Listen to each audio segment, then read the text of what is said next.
আসসালামু আলাইকুম। প্রিয় দর্শক, আপনারা দেখছেন শিখা অনির্বাণ টিভি ইউটিউব চ্যানেল। এখন আমাদের সঙ্গে যুক্ত হচ্ছেন নমস্কার, আমি তরুণ ঘোষ। আজকে বলবো আপনাদের খলিলুর রহমানের ইউএস সফর নিয়ে। ইউএস সফরে খলিলুর রহমানকে মোটামুটি পুরো ডোজ দিয়ে পাঠানো হয়েছে এবং একবারও কিন্তু বলা হয়নি যে আপনি গিয়ে ডক্টর ইউনূসকে এই সমস্ত কথাগুলো বলবেন।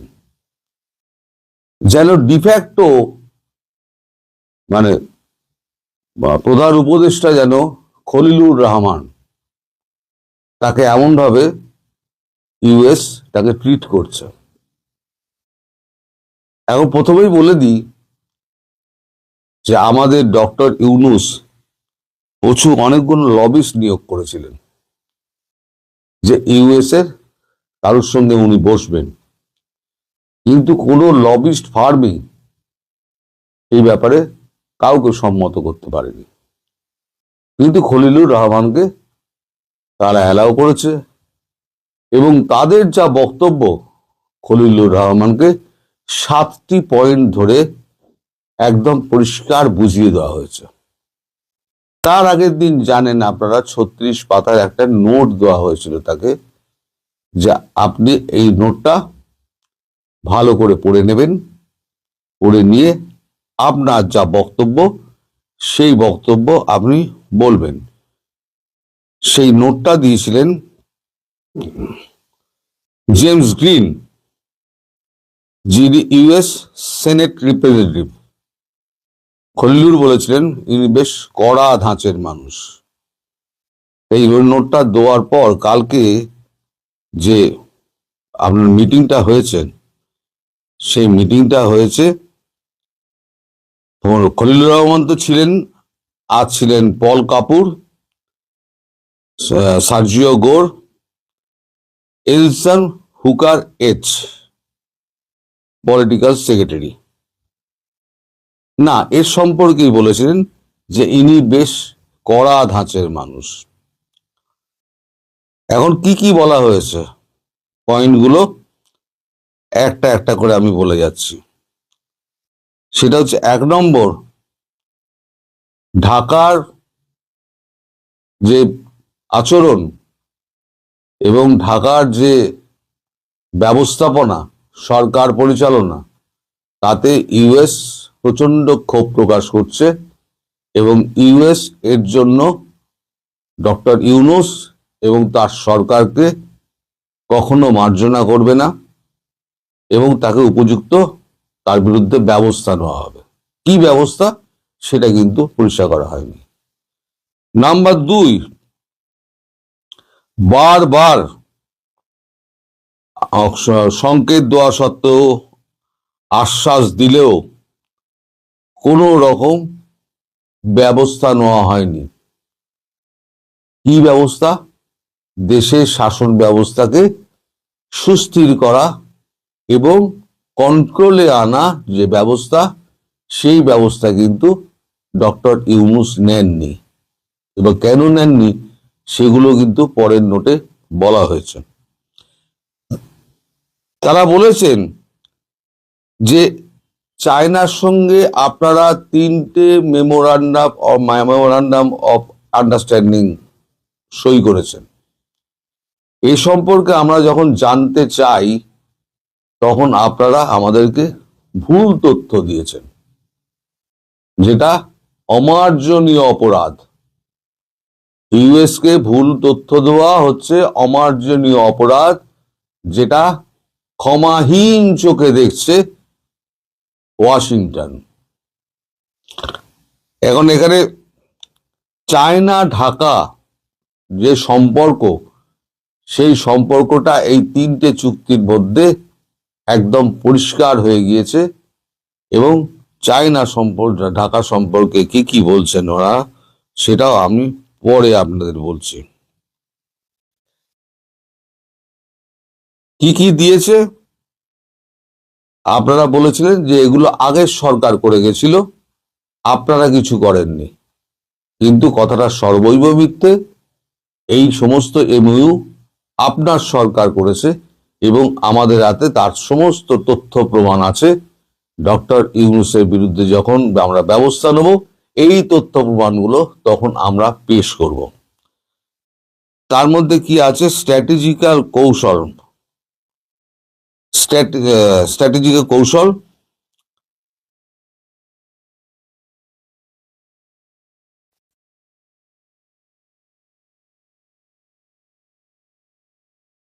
যে অবাধ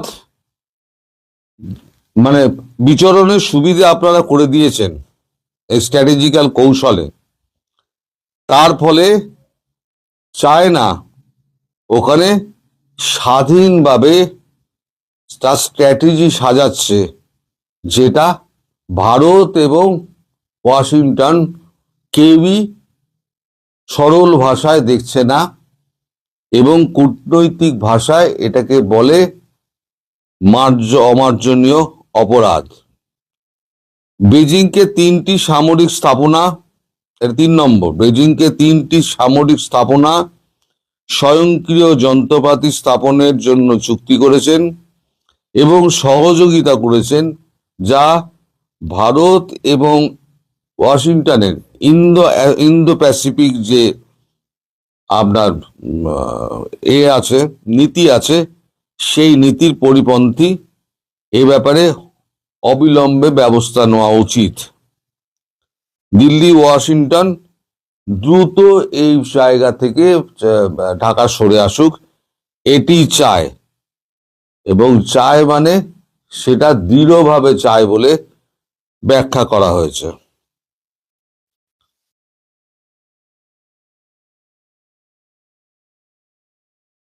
তিন নম্বর, ইন্দো প্যাসিফিক নীতিতে ঢাকাকে আরো আন্তরিক হতে হবে।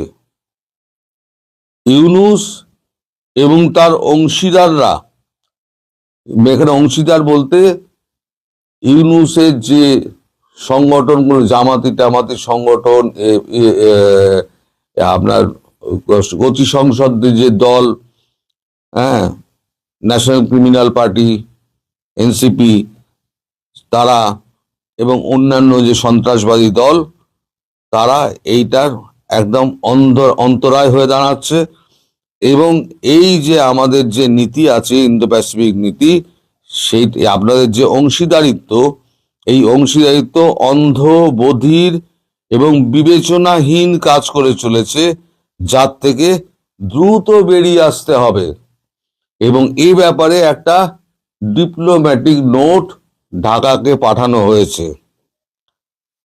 ইসলামিক জঙ্গিদের 17টা গ্রুপ ঢাকায় আশ্রয়, প্রশ্রয়, মদত, অর্থায়ন, আচ্ছা, তারপর স্টেট এবং নন স্টেট অ্যাক্টরের কাজ করছে। সমস্ত সাপোর্ট ইউনূস দিয়ে যাচ্ছে। এই ব্যাপারে বারবার সতর্ক করা সত্ত্বেও ইউনূস সরকার এই ব্যাপারে কোনো সিদ্ধান্ত নেয়নি এবং কান দিচ্ছে না।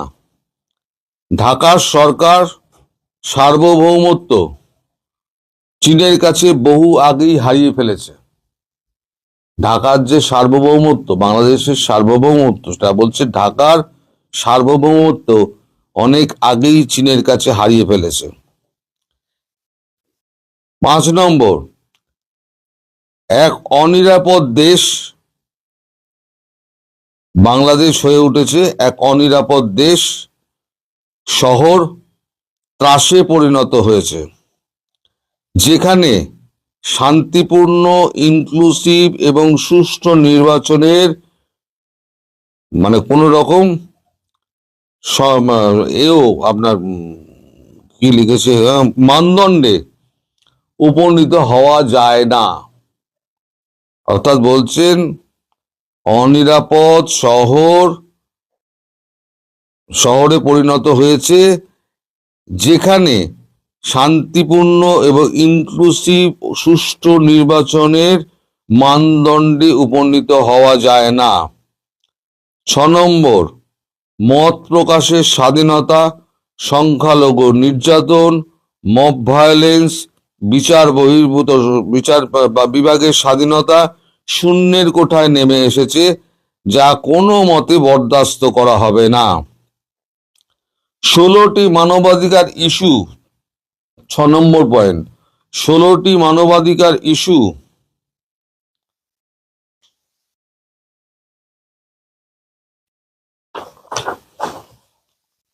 শূন্যের কোঠায় নেমে এসছে। ত্রাস ও ভীতির সঞ্চার, যেটা ভারত এবং ওয়াশিংটন এইটা দর্শকের ভূমিকায় আর বসে থাকতে পারবে না। ঢাকার কাছে কঠিন সময় আসছে। এটা কেবল আমাদের একার কথা নয়, ঢাকা বা ওয়াশিংটন এবং ভারতের যৌথ সিদ্ধান্ত। 7 নম্বর, ভারতকে কৌশলগত চাপে রাখার মানে এই নয় যে চীনকে সমৃদ্ধ করা। এতে ভারত ইউএস তাদের এই নীতি ক্ষতিগ্রস্ত হচ্ছে। অর্থাৎ ইউএস এবং ইন্ডিয়া যৌথভাবে যে এই বিষয়ে কাজ করছে, সেটা তারা বারবার মনে করে দিয়েছেন। এখন আপনারা ভাববেন যে একদিকে ট্যারিফ নিয়ে এত কিছু ট্রাম্প করছেন, আবার পাশাপাশি মার্কো রুবিও, জেডি ভান্স, তারাও আবার একটা প্যারালালি একটা যোগাযোগ রেখে যাচ্ছে ভারতের সঙ্গে। ব্যাপারটা কি? ব্যাপারটা হচ্ছে যে এরাও ধরে নিয়েছে যে ট্রাম্প ইমপিচড হবেন, ভারতকে কাট করা যাবে না, চীনকে কাট করা যাবে না, রাশিয়া তার তেল বিক্রি করবে এবং ইউক্রেনে নতুন করে আবার যুদ্ধ শুরু করবে। কারণ আমেরিকা যা করেছে, আমাদের মালিক যা করেছেন, মালিক তো একেবারে ন্যাটোর তো গোষ্ঠীর পিণ্ডি পাকিয়ে দিয়েছেন। সেই ন্যাটো নিয়ে আমি পরে একটা ভিডিও করব, ন্যাটোটা নিয়ে। আর একটা ভিডিও করব, সেটা হচ্ছে বঙ্গোপসাগরে নতুন একটা নৌবন্দর হচ্ছে, সামরিক নৌবন্দর। সেটা ব্যাপারেও আপনাদের বলবো নেক্সট কোন একটা ভিডিওতে। আজকে এই যে আপনারা দেখছেন যে মার্কো রুবিও একরকম কথা বলছেন, ভারতের সঙ্গে যোগাযোগ করছে, ট্রাম্প আবার ওদিকে 5% ট্যারিফ বসানোর কথা বলছেন, একেবারে দুমদাম বকে যাচ্ছেন। এর আগে আমি একটা ভিডিওতে বলেছিলাম, মার্কিন কংগ্রেস, ডেমোক্র্যাট এবং রিপাবলিকান তিনজনেই বলে দিয়েছিল যে আপনি এখন আর কোনো রকম টুইট করবেন না, ভারতের বিরুদ্ধে কোনো রকম মুখ খুলবেন না। কিন্তু মালিক তো মালিক আবার একটা ছেড়ে দিয়েছেন, ভারত এবং মোদিজি আমার খুব ভালো বন্ধু, কিন্তু আমায় খুশি করতে পারেননি। তিনি এখন ইউএস থেকে তেল কিনে যাচ্ছেন, তাই আমি তার উপরে 500% ট্যারিফ চাওয়াবো। এতে কি হচ্ছে? ইউএস এর সঙ্গে সম্পর্ক খারাপ হচ্ছে। ইউএস জানে যে বহু বছর বাদে আমাদের সঙ্গে সম্পর্কটা একটুখানি ঠিক হয়েছে, এই আমাদের যদি করতে হয় তাহলে এমন কিছু করে দেখাতে হবে যেটাতে ভারত সন্তুষ্ট হয়। ভারত যেটা বরাবরই চাইছে যে বাংলাদেশ থেকে পা তোলো। তাই এই সামন্তরাল একটা প্রশাসন দুদিকে চলছে, একদিকে হচ্ছে ট্রাম্প আর তার কয়েকজন সঙ্গী সাথী, আর বাকিটা হচ্ছে পুরো ইউএস কংগ্রেস, ইউএস ডেমোক্র্যাট এবং রিপাবলিকান এবং আপনার মানে মার্কো রুবিও, জেডি ভান্স। আর এরা জানে, মার্কো রুবিও, জেডি ভান্স জানেন যে ইমপিচ হলে পরে তাহলে জেডি ভান্স হবেন পরবর্তী রাষ্ট্রপতি। তাহলে পরবর্তী রাষ্ট্রপতিকে দাঁড় করাতে গেলে এখন থেকে ভারতের সঙ্গে কাজ করতে হবে, যাতে ভারতের সঙ্গে যে সম্পর্কটা ট্রাম্প নষ্ট করেছেন সেই সম্পর্ক যাতে পুনরুদ্ধার করা যায়। তাই এখন বাংলাদেশের ব্যাপারে তারা উঠে পড়ে লেগেছে। এটা হলো মোদ্দা ব্যাপার। তবে এই যে সমস্ত আলোচনাটা হয়েছে, এই আলোচনার মধ্যে ইউনূস সম্পর্কে কোনো রকম মন্তব্য করা হয়নি। শুধু বলা হয়েছে ওদের খলিলুরকে বলে দেওয়া হয়েছে যে ভারত এবং ওয়াশিংটন চায় দ্রুততম এই সময়ের মধ্যে এইগুলো ঠিক করতে। যদি না হয় তাহলে ডক্টর ইউনূসকে, সরকার প্রধানকে এবং সরকারের অন্যান্য যারা আছে অংশীদারগণ, তাদেরকে চরম শাস্তি পেতে হবে, এবং সেটা খুব বেশি দূরে নয়। কারণ যা হচ্ছে, ইউনূসের কিন্তু খাল খিঁচে দেবে, এইটুকু বলা যায়। ভারতও খিঁচবে, আমেরিকাও খিঁচবে। যদি ভারত তুলে না আনে তাহলে এবারে আমেরিকা তুলে নিয়ে যাবে, এ ব্যাপারে নিশ্চিন্ত থাকুন। আর সেক্ষেত্রে ভারত আমেরিকাকে বেস ইউজ করতে দেবে, যে তোমার হেলিকপ্টার নিয়ে এসো, আমার বেসে নামাও, নয়ডায় নামাও, নয়ডা থেকে তুমি তুলে নিয়ে যাও, গিয়ে ঢাকা থেকে তুলে নিয়ে এসো। তাহলে ভারত ঢুকলো না, পার্শ্ববর্তী রাষ্ট্র ঢুকলো না, যে বসিয়েছিল ইউনূসকে বসিয়েছিল ইউএস এসে, নেভি সিল এসে বুটস অন গ্রাউন্ডস করে নেপথ্যে চ্যাংদোলা করে তুলে নিয়ে চলে যাবে। আর এটা ইউএস এর কাছে কোনো সমস্যাই নয়। এটা পৃথিবী একবার দেখে দিয়েছে, ট্রাম্প দেখিয়ে দিয়েছে। ট্রাম্পের দেখানো পথে হেঁটে মার্কো রুবিও এবং জেডি ভান্স এই কারবারটি করতে চলেছেন। এটা হচ্ছে, আমি কালকে বলেছিলাম রেড সিগন্যাল, অনেকে দিয়ে দিয়েছে গ্রিন সিগন্যাল, আমায় লিখেছেন গ্রিন সিগন্যাল। তো যারা লিখছে তারা ওই বিশ্ব রাজনীতির বও জানে না, তাদের জীবনটা থেমে আছে ইউটিউব আর ফেসবুকে, বাকিটা তাদের কাছে একটা অজানা পৃথিবী। ফলে রেড সিগন্যাল না সবুজ সিগন্যাল, এটা কয়েকদিনের মধ্যে পরিষ্কার হয়ে যাবে। আপনাদের যে এত কৌতূহল ছিল যে খলিলুর কি বার্তা দিয়ে এলেন, খলিলুর একটা সাংঘাতিক বার্তা দিয়ে এলেন। সেটা হচ্ছে মার্কিন যুক্তরাষ্ট্র এবং ভারত যৌথভাবে কোনো একটা বড় রকমের অ্যাকশন নিতে যাচ্ছে। সেক্ষেত্রে মার্কিন যুক্তরাষ্ট্রকে ভারতের ভূমি ব্যবহার করতে দেওয়া, এটি হলো মূল কথা। সবাই ভালো থাকবেন, সুস্থ থাকবেন, সাবধানে থাকবেন। কালকে আমি সকালবেলাতে আপনাদের আর একটা খবর দেব, সেটা হচ্ছে এই যে নৌবাহিনী নৌ বন্দর একটা তৈরি হবে, সেটা কারা কারা ব্যবহার করবে, কারা তৈরি করবে, কত টাকা খরচা পড়বে, কত দিন লাগবে, সে ব্যাপারে ডিটেল দেব। আর এই নৌবন্দরটা শুরু হচ্ছে যেটা, সেটা বঙ্গোপসাগরে একটা স্বাধীন জায়গায়, মানে দ্বীপ তৈরি করে সেখানে করা হবে কৃত্রিমভাবে, এবং সেখানে 24টা আপনার থাকবে, প্ল্যাটফর্ম থাকবে 24টা। সেখানে কার কার নৌবাহিনীর জাহাজ থাকবে, তাদের কি কাজ হবে, এবং সেটা হবে সেন্ট মার্টিনের অদূরে, খুব একটা দূরে হবে না। মানে বঙ্গোপসাগরে তাদের একটা উপস্থিতি হয়ে যাবে, এটা আশা করা যাচ্ছে। ধন্যবাদ, নমস্কার।